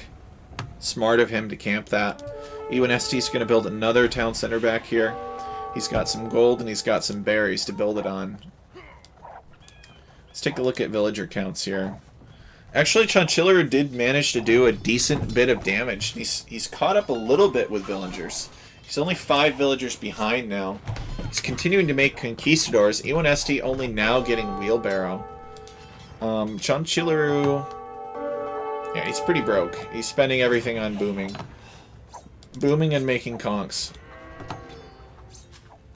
Mostly booming, I guess, but he needs to send these people back to work. Lazy villagers. Oh, look at this. I like this. I like this stable over here. This random stable that E1ST has built on the side. Just to make a few light cav, be a pest. That is an advantage of Chinese, is that they can tech switch. They can throw, like, different curveballs at you that you weren't expecting. Like, what? You're not teched into light cav? Well, yes I am. I'm Chinese. It's cheaper for me. I think Chinese are actually a pretty solid civ. They're a lot of fun. They used to be stronger. They've been nerfed heavily. But I have a lot of respect for the civ. I think it's well designed. Let's see if Chonchilero decides to destroy this fire ship. Yeah, he does. He declares war on the fire ship, boys. Imagine just, like, 3 guys on horseback shooting down an entire ship in 3 volleys. You think, well, it must have been a pretty damaged ship. To be fair, I think they're carrying hand cannons, but even still. It's quite powerful. So Chonchilero could be a pest here. He could put a conquistador here on stand ground, maybe here on stand ground. He could deny all of these minerals that way. But I don't think he will. Oh, well, look at this. There's a castle drop, and we missed it. Chonchilero is expanding into E1ST's base. We've got competing castles. The Spanish, of course, finished their castle first because Spanish. And probably Petards. That's funny. So Chonchilero was kind of making his plays earlier. E1ST deciding that he wants to go the Siege Workshop route. I really like the Petards, though. They're actually both doing it, which is funny. Who has the better upgrades for the castle? 3,900, and this is 4,000. What needs to happen, actually, is Chonchilero needs to eject his villagers and then attack the base of this castle. I doubt that E1ST has murder holes yet. So, the villagers get bonus damage against anything made out of stone. Anything that requires stone to build, the villagers get bonus damage against. So I don't think Chonchilero realizes, no, don't repair. Don't repair. Attack. Yeah, there you go. That's what he needs.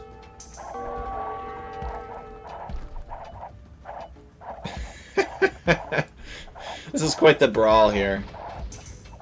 This ram, though, is going to do the damage it needs to do, I think. And now he needs to just eject and attack with the villagers. Yeah, that's what he's doing.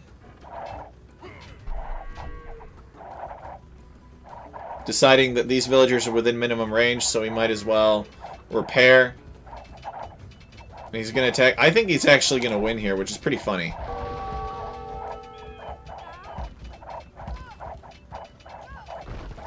The Spanish are just really hilarious. Yeah, Chonchilero is going to win this because of the villagers attacking the base of the castle, which is super funny.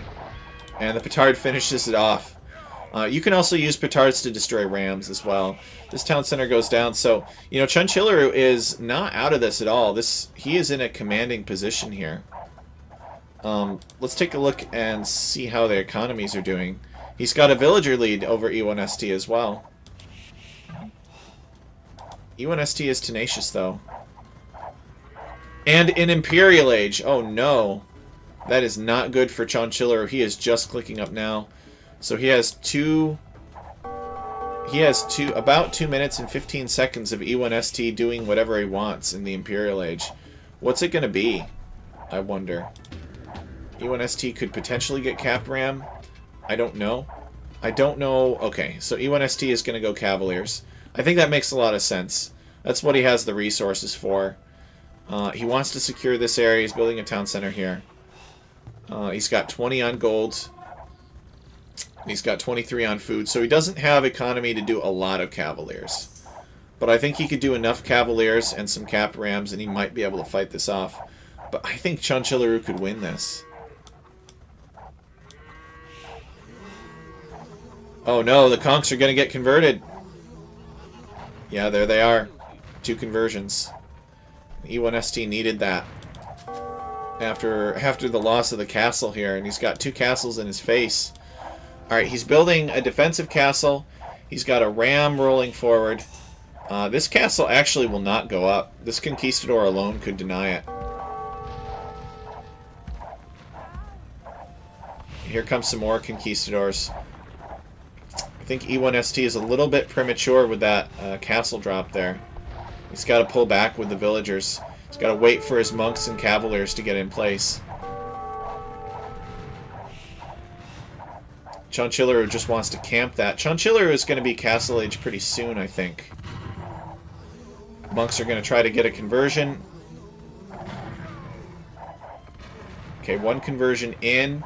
I don't know that that was really worth it. Here's some cavaliers. And now is the time for E1ST to try to get this castle up while the cavaliers are diving the base of those conquistadors. Keeps the conquistadors distracted. He's got skirmishers coming up this side. And he does get the castle up, and this castle is going to make a trebuchet immediately. Chanchilleru probably already has a trebuchet in queue. The difference is that, yeah, he does. The difference is that E1ST is teched into Cavalier. So E1ST could dive trebuchet more easily than Chanchilleru, and I think that we will end up seeing that.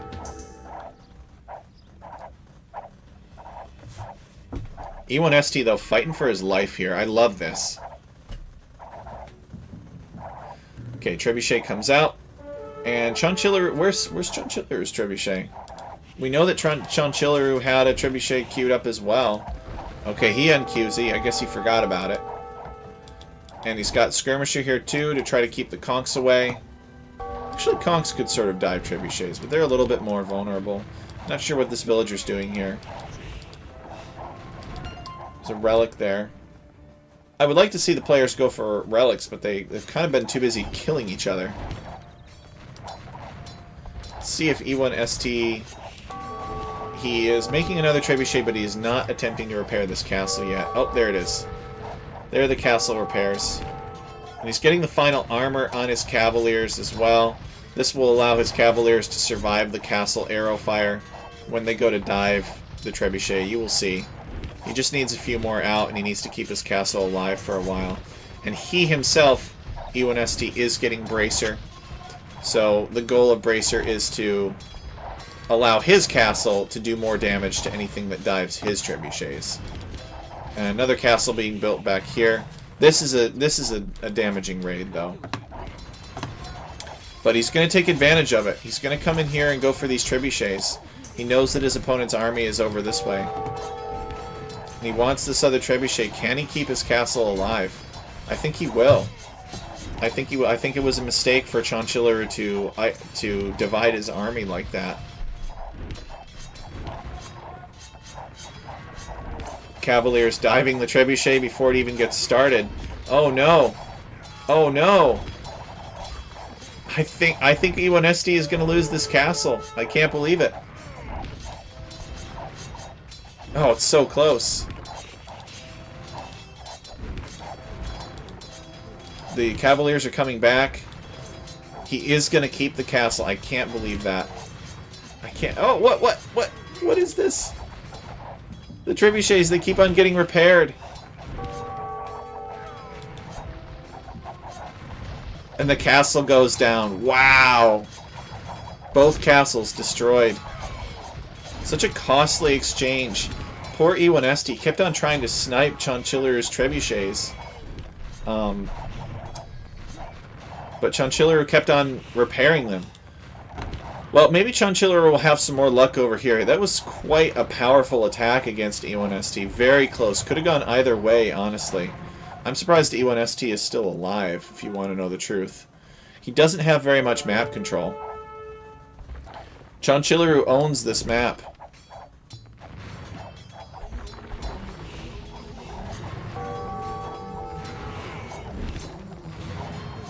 Time to treb the trebs. Chanchilleru coming over here to repair this castle.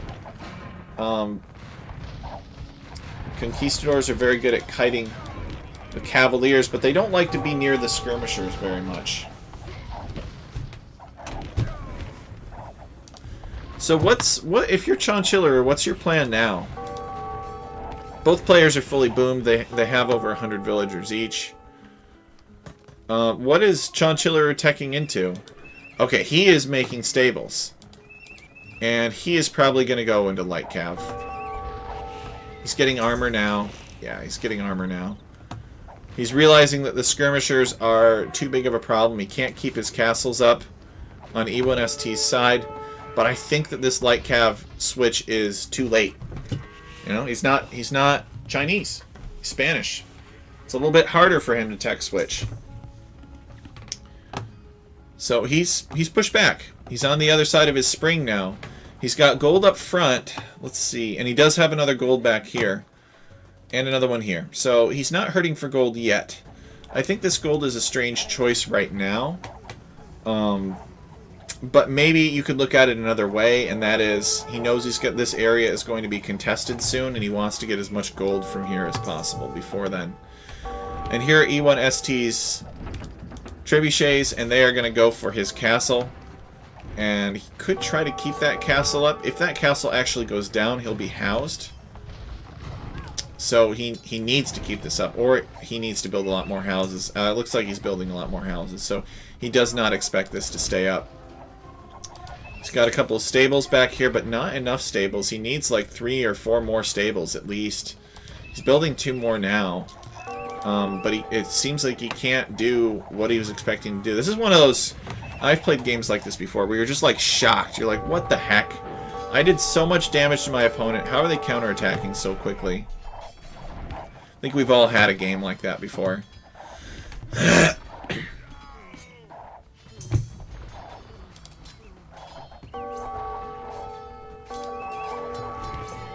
There are trebuchets to back this, so you know this could go down pretty quickly if he doesn't have an answer to this. This game is almost over one way or another.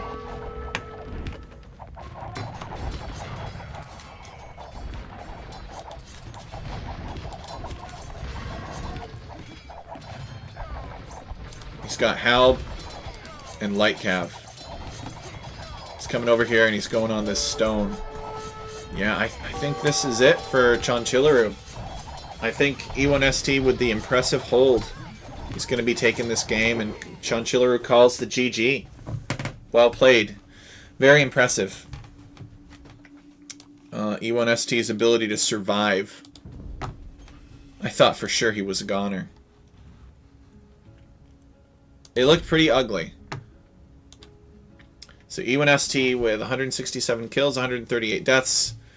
29 buildings razed, 9 lost, 7 conversions. Largest army of 48. I think if Chanchilleru had gone into more monks, I think he could have won. Because he would have been able to convert all those light cav that were trying to snipe his trebuchets. E1ST with 1 relic captured. Both players had 3 castles at their peak. But E1ST with a huge villager lead. That's impressive to see Chinese do that to Spanish on Nomad.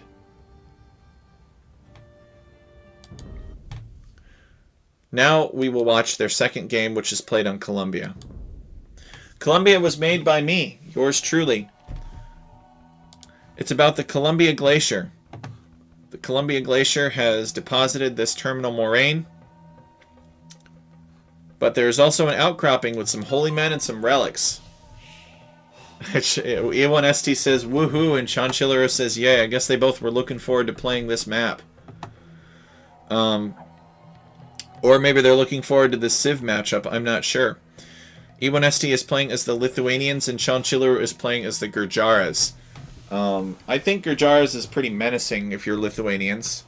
I think it's hard to be Lithuanians against Gurjaras. Gurjaras are known for their camel options, and Lithuanians are known for their paladins. But I think paladins will struggle against what Gurjaras can make. So, interestingly enough, though, Chanchilleru is actually milling these deer.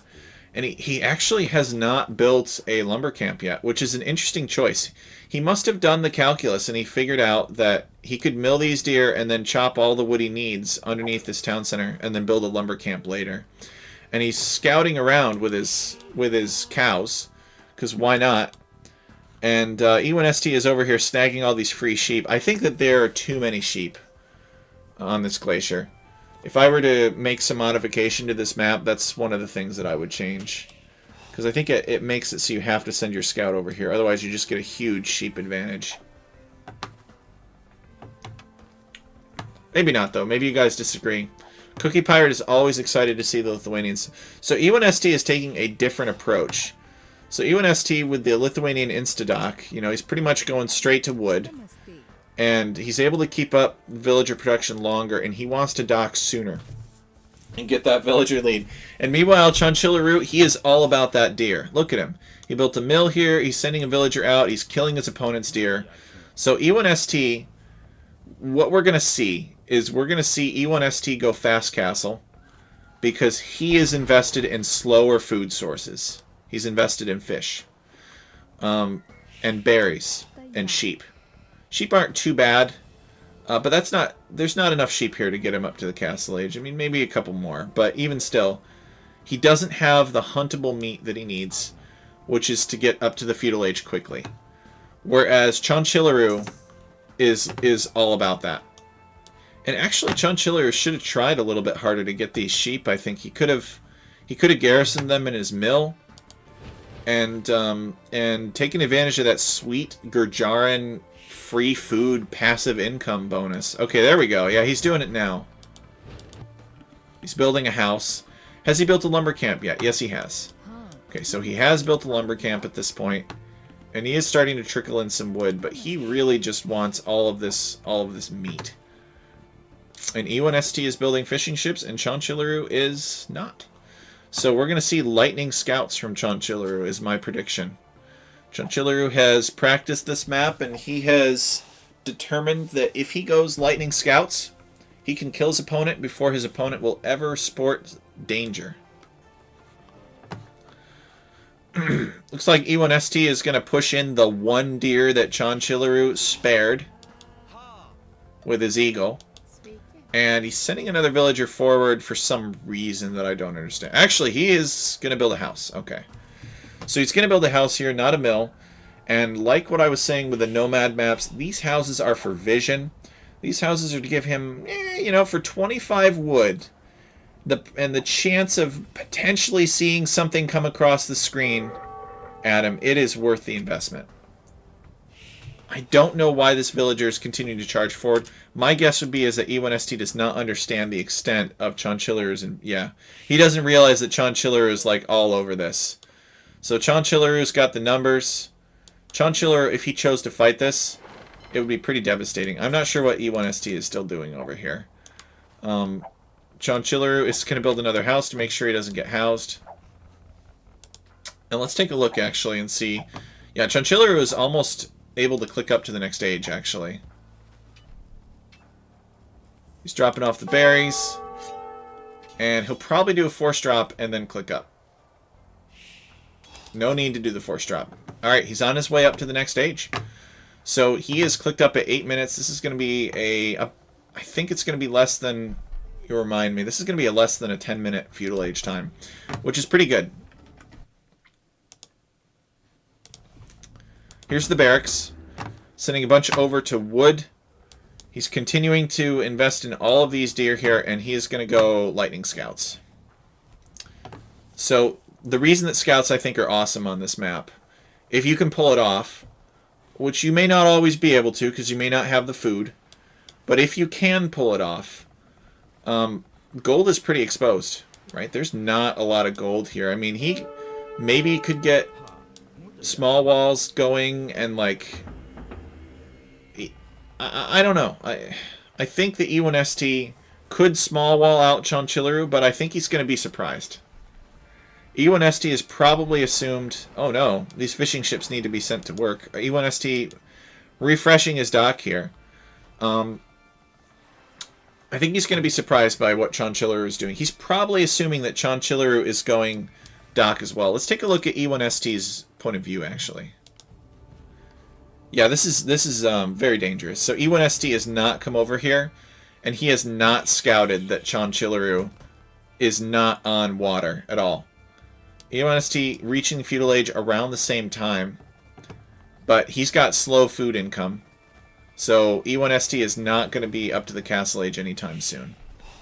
Whereas Chanchillaru, he is making scouts now, I'm sure. Yep, there they are. They're under production. Look at this. E1ST is already building the watchtower. Actually, that's smart. That is good instinct right there. Chanchillaru getting housed. He's always getting housed. He's so excited to execute his dastardly plan. There's the house. He's got a scout. He's going to build another house here. And he's going to go in with scouts. Scouts to rule the game. And the thing about scouts is they could actually get around these food bears. So the villagers can't really come back here because they'll get attacked by these bears. But the scouts probably could rush past this, especially because the bears are on defensive stance. If he's careful, which these bears appear on in the Fog of War, so he can know to avoid them. And he's got superior vision as well. So you can see that Chanchillaru is like coming right around. He's probably going to come all the way back here, and he's going to come in this side. Yep, and he's steering clear of the bears. Doesn't want to fight the bear. And E1ST sending a villager out here to wall this. Chanchillaru. Earth to Chanchillaru. It's not that urgent, really, honestly. It's a complex wall back here. Actually, not really. What's he doing? I guess he left a hole. Okay, E1ST is going to wall this villager in. So Chanchillaru is just probably going to kill this scout and be satisfied to just keep this open. Okay, that scout goes down, and now he's probably going to work on this palisade wall. Chanchillaru is not able to click up to the castle age anytime soon. But he's got army. He's got presence on the field, whereas E1ST is building a stable here, and I think E1ST is going to build one spearman. I think he just wants to go castle age. Yeah, there it is. He has resources. He does not have the other building that he needs yet. This eagle is working on this scout. Oh! Oh boy. E1ST just barely failing at the quick wall there. Chanchillaru is going to sweep in and pick off that villager, and E1ST is still open back here. And he's going to see this bear moving around on the minimap. What's this bear doing? Oh, disaster. Chanchillaru is fighting wild animals trying to get over here. So Chanchillaru is not going to get in with the archers anytime soon. But he has managed to keep this open, and it's driving E1ST nuts. I would not be surprised if we saw E1ST wall this off here at this location. He is... Okay, he's got his archers. He's able to walk past the bear, finally. And these archers are going to find their way in. And these archers are going to be very useful. So Chanchillaru is all in feudal here. E1ST is castle age. So we can see that E1ST is clicked up to the castle age. Whereas Chanchillaru is nowhere close. Yep. So I said that I expected E1ST to attempt to wall this off. And that's what he's doing. He does have his gold here. Where's his other gold? It's outside of his walls. And then where's the other gold? So 1, There should be 2 3s and a 2 somewhere. I think the 2... Oh, yeah, the 2 is right here. So there are 2 groups of 3 golds, and only one of them is within his walls at this point. So Chan-Chilloryu playing it with the feudal aggression here, and I think he's being rewarded. So now what needs to happen for Chan-Chilloryu is he needs to camp the base of this tower with the archers. That's what he needs to do. He needs to clear out the spearmen, tank the tower arrow fire with the scouts, and yep, there it is right there. This is what he needs. So this is going to be hugely damaging to his opponent. E1ST is the castle age, but he's losing so much stuff. It's always nice to see, like, somebody trying to do a fast castle without investing in land units on our maps and failing. These maps are... what E1ST did the previous game was very impressive, but these maps are designed to force you to fight back in all of the ages. And that right there is well worth it for Chan-Chilloryu. If we look at the villager count, Chan-Chilloryu has a 2-villager lead and is on his way to the castle age now. So he's actually not all in feudal age, but he has done the damage. Probably he will win this game because of the damage that was done in feudal age. E1ST is hurt. E1ST can make knights. We do see a knight out here. Let's see if E1ST is making another knight. He is. His gold income was disrupted, but he can continue to make knights now. So now Chan-Chilloryu has to survive some knights, but I think he can. I think Chan-Chilloryu has a lead. Even though the score says that E1ST is winning, the score says that because of all this. Because of all these fishing ships. And actually all Chan-Chilloryu would have to do would be to make a fire galley and contest this as well, but I don't think he really wants to. He's satisfied. You know, I don't think he realized, maybe he did, how important this gold is to E1ST. E1ST finally getting this walled off. He's finally completely walled. But this was very damaging. Alright, so Castle Age for Chan-Chilloryu. These knights are going to chase off this camo. The camels are not in sufficient number yet. The villagers, what are the villagers doing? He deleted those walls even.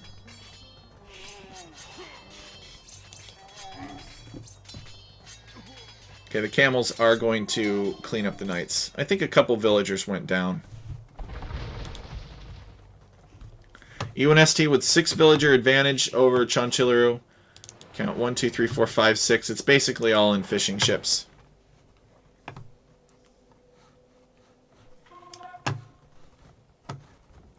Let's see. Chan-Chilloryu is probably planning camels and Sharamsha riders.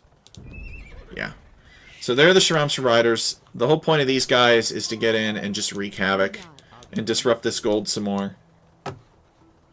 There are fire ships here patrolling. E1ST's like, well, I control water. I might as well sail all the way up here. Chan-Chilloryu is just going to go around. These camels are going to attempt to break in. There is a monastery to defend. And I believe that E1ST will get his monk out in time to defend. And the monk is under creation. Some knights here. And this villager is unable to wall this off. There's not a lot going on in here, but the gold is here, and that's what's vulnerable.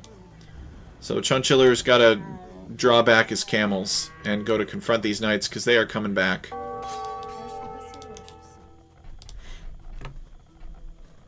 They're going to come back and hit the sweet spot.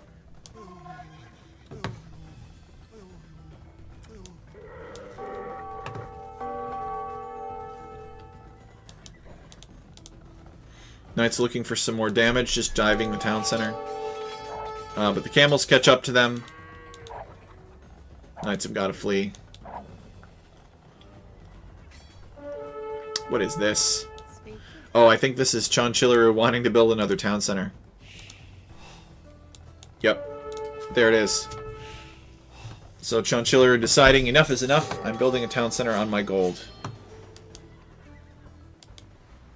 Bears are looking for some action.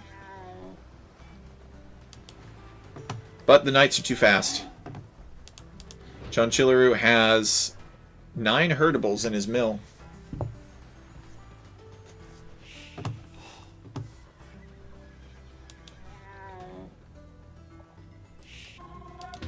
And he has made the decision to siege his opponent. He does not have, actually, enough camels to deal with this. He's going to dive the monks anyway. I think this is a mistake, this fight. But maybe he got lucky from the RNG. Camels are doing okay. The knights have the raw stats. He's got to pull back and regroup. No monks here. But you can bet that E1ST is going to make some more. They're just extremely useful units. Yeah, there's another one. Cancels the Siege Workshop. He's going to build a house instead, which is probably a pretty good call, considering he's always getting housed.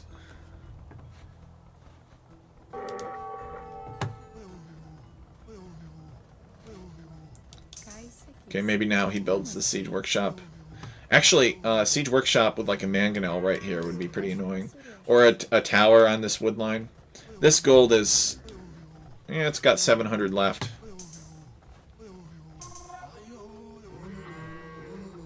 I think he's starting to get the camel numbers. 3 town centers. If this were Oladushek, it would be like 5 stables in 1 town center. That's okay though. We've got a lot of really cool players in the league, actually. We're pretty lucky.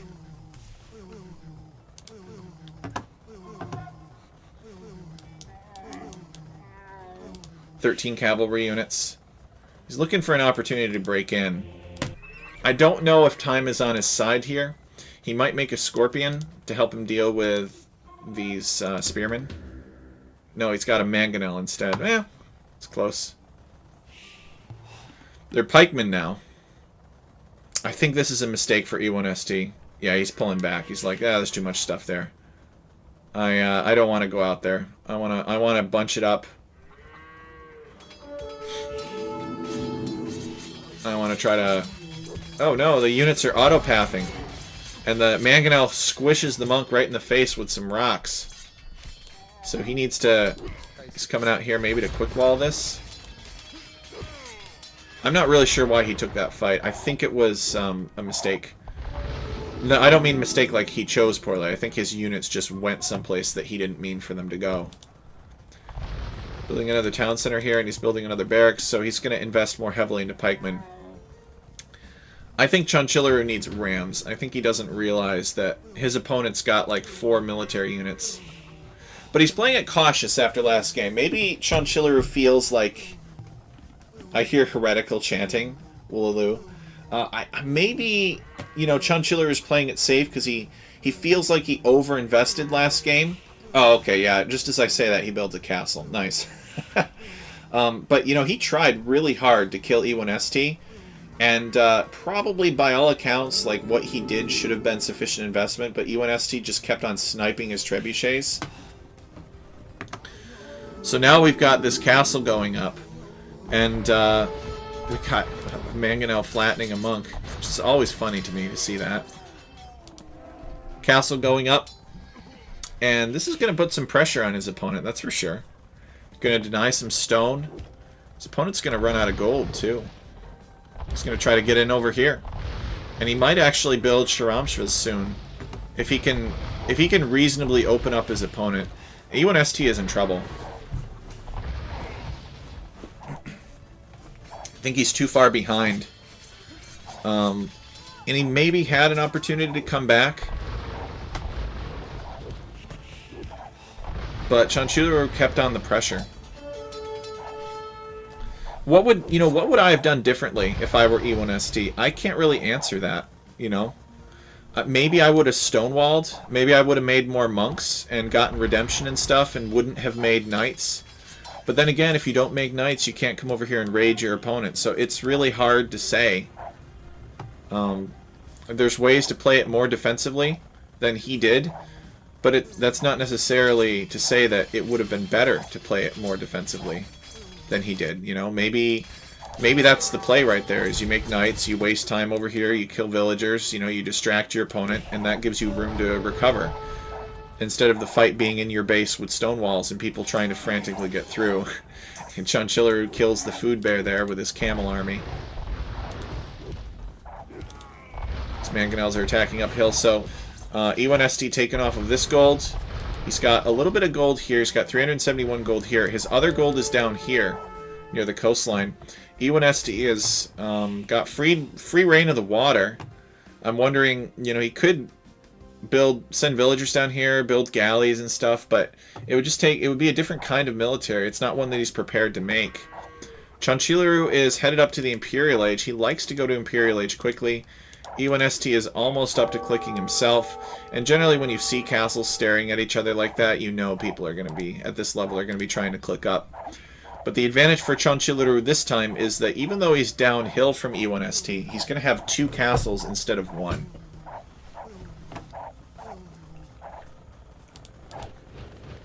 E1ST deciding to mill this food bear here. Might as well. He's got some villagers. There's some berries, right? Makes sense. Chanchilaru is Imperial Age. You can bet that Chanchilaru is going to be making trebuchets, and there it is. He's got the frisbee throwers, these chakrams, and he's going to be tightening the noose here pretty soon. He's had an advantage ever since Feudal Age, when he broke in and camped at the base of this tower and killed some gold miners. And E1ST has never been quite able to recover, I think.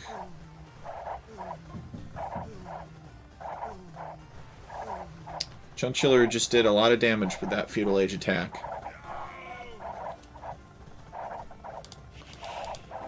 Trebuchet working on the castle. I bet both of these castles are making... Yeah, both of these castles are making trebuchets.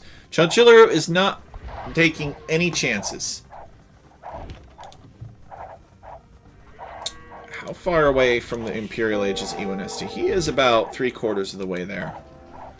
So he needs to keep this castle up, but he can't afford to. He has no stone in this area because Chanchilaru has map control. Chanchilaru is actually taking a stone. E1ST is in huge trouble. And he calls the GG. Yeah, he knows he can't keep this castle up. Chanchilaru with the aggression paying off on Columbia. Some people say that this map is a boomy map and that's what you gotta do, but Chanchilaru is showing us that you can play aggressively on this map and have it pay off in Feudal Age. And you can completely ignore water, which is what Chanchilaru did, and have it work out just fine.